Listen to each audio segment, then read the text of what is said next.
Tony Burke, welcome. Look, given the cost of these closures to not only the government but to the economy, as we heard there, is it fair enough, do you think, for the federal government to be putting some pressure on the states to get on with reopening? Well, quickly, happy Mother's Day to the mums out there, especially those who, for whatever reason, have to spend today on their own. In terms of the difference between the states, this is very much an economic crisis caused by a health crisis. And that health crisis is at a different pace in different parts of the country. And I think it makes complete sense that different states are then going to respond at a different pace depending on where the virus is in their own region. I want to get your thoughts on how it's going to work with a lot of people going back into the workplace in a very different environment. Businesses have been given all sorts of guidelines, depending on their industry sector, as to what to do to make the workplace safe. But what if workers don't feel it's safe enough? What should they do? What should their rights be? Look, one of the problems at the moment is the government has offered guidelines, but what people really need at the moment is very clear direction. Now, I think a whole lot of the social distancing principles, I think Australia has been working those out, and there's an absolute expectation on employers to be able to provide those social distancing principles at the workplace. It's probably in the employer's interests. A lot of workplaces have separated themselves into at least two teams so that if one group does in fact get the virus, then you've still got another team to be able to keep the workplace running. The challenge comes if someone needs to isolate and they don't have leave available. And I think this is the real weakness that we're looking at the moment as people go back to work. We're telling people to get tested even if you've got a scratchy throat, but in the real world, if you're in a situation where isolation means you're not going to be paid for a fortnight, there'll be a lot of people thinking twice, and that's one of the risks with a lot of people going back to work. Well, two parts just to pick up on what you said there. Firstly, the guidelines for employers, there should be clear directions. Are you suggesting there should be regulations with fines attached if a business doesn't have a COVID-safe workplace? I think we're in one of those situations where the more specific the government is, the clearer there are with respect to penalties and things like that. I think that actually works in everyone's interests. I remember right at the beginning of this when the Prime Minister said that gatherings over 500, it was just a piece of advice, not a direction. And even business was saying, no, set a rule. Set clear boundaries, clear rules. That's in everyone's interests. But with penalties, should there be penalties if a cafe or restaurant, for example, doesn't have adequate safety in the workplace? Of course there should be penalties. If you're putting people's health and safety at risk, then there should be penalties attached to that. Now, the other issue you raised there is the issue of sick leave. Estimates are there's about a quarter of workers who don't have sick leave entitlements, casual contractors, labour hire workers, gig economy workers and so on. They are all being told, all of us are being told, if you get a sore throat, don't soldier on, don't turn up at work. But my understanding is they can apply for 2 weeks of the JobSeeker payment equivalent. It's called the sickness allowance. But is that clunky? What should happen here? Yeah. Look, the end thing that we want is we want to be able to make sure we're dealing with the public health crisis. And that means we want to make sure no matter what, anyone who should stay away from work for 2 weeks does stay away from work for 2 weeks.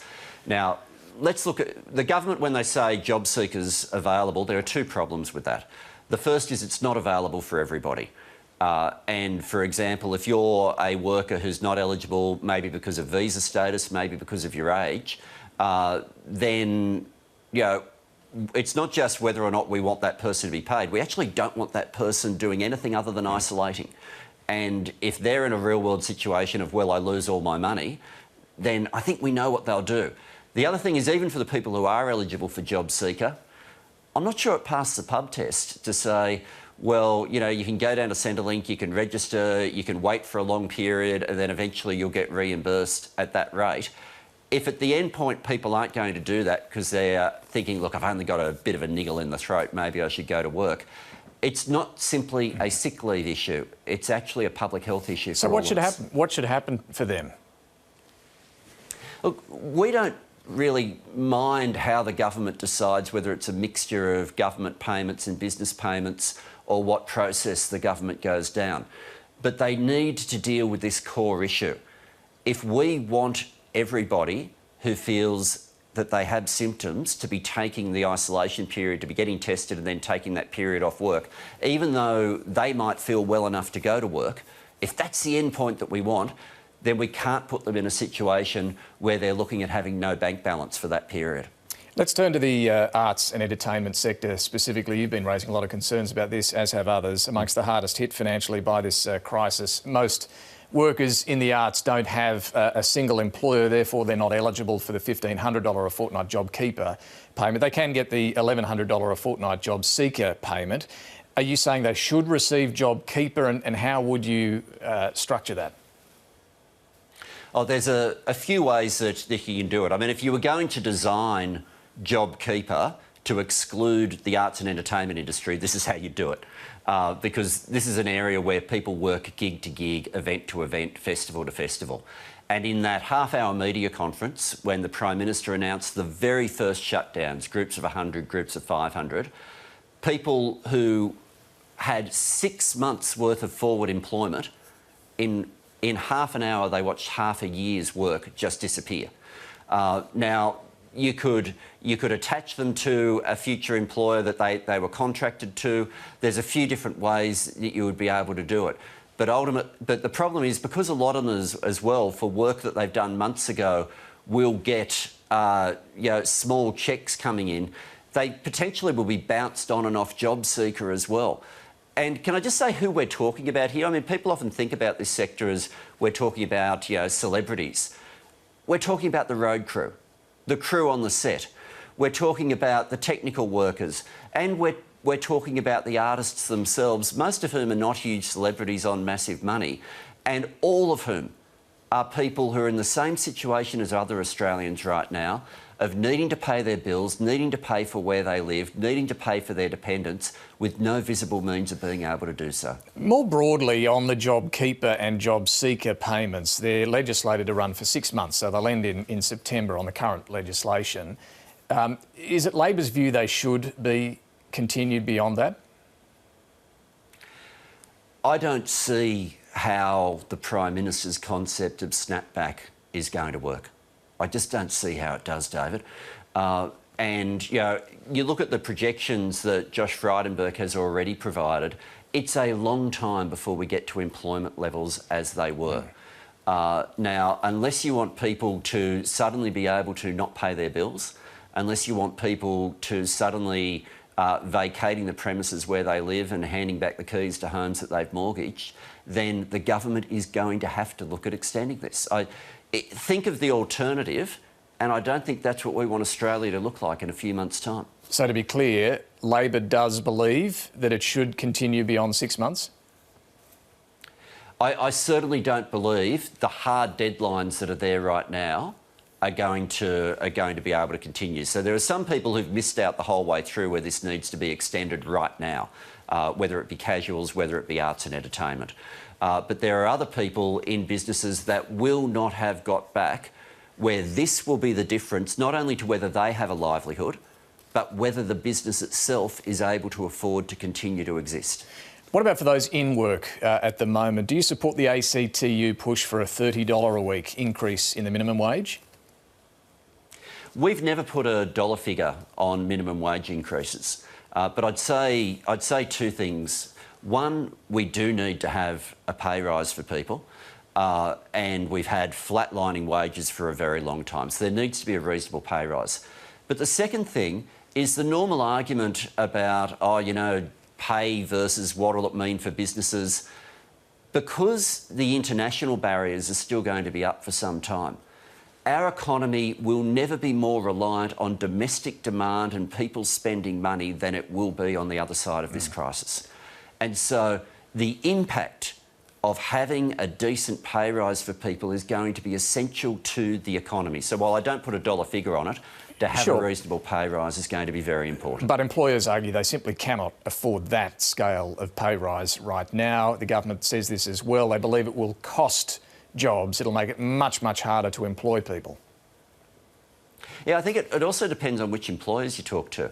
So if you talk to people who are in retail or in hospitality, they are desperate to make sure that people are going to be able to spend money again. So while if it were only their own workforce, they might not want the pay rise to happen, they need the rest of the economy to be in a situation where it's spending. Think of our tourism industry on the other side of this. There'll be no international tourists for some time. Unless there's domestic demand, they don't have a way forward.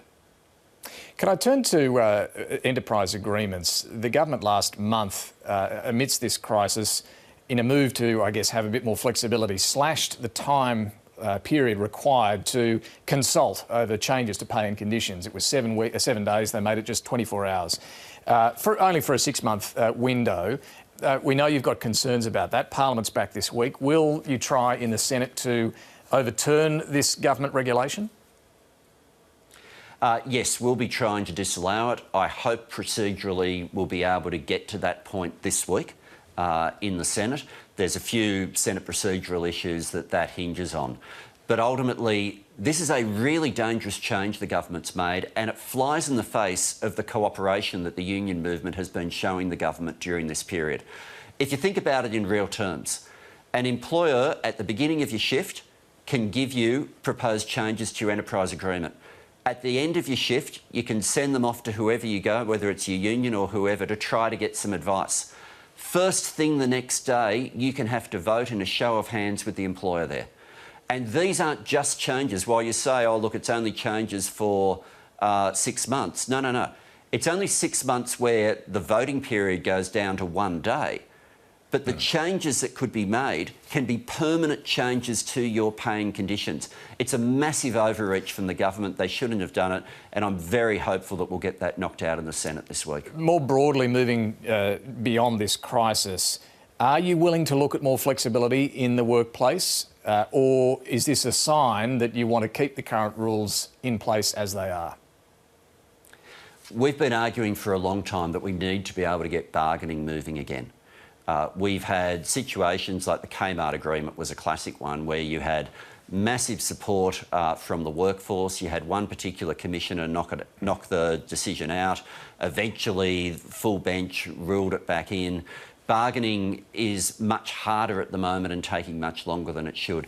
Policies that get bargaining moving again are going to be really important, and I don't think anyone says every rule that's there at the moment should remain unchanged. Final one, with Parliament sitting again this week, we've already seen from Anthony Albanese a bit of pressure being applied on the government over sports rorts and Angus Taylor and so on. Are we going to see a shift from Labor in Parliament back to more politics as usual?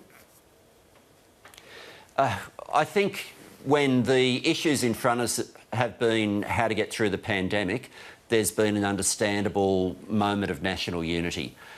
But right now, we really need to get back to scrutiny. If you're somebody who's had $10,000 taken wrongly from your superannuation account, if you're someone who's been locked out of JobKeeper, even though you're a worker and you've got your bills, if you're somebody who's been in a situation where you're a sporting club, you thought you were in a fair situation, and you've just found out now the Prime Minister's office was in fact in charge of the final decision making on this, then you want the scrutiny of the Parliament. And not only should we be doing that this week, we also should be adopting a proper sitting calendar. It's ridiculous to have a situation where the rugby league's going to be going back and playing, and the Prime Minister's saying that Parliament can't meet in the normal way. Tony Burke, thanks for joining us. Great to be back.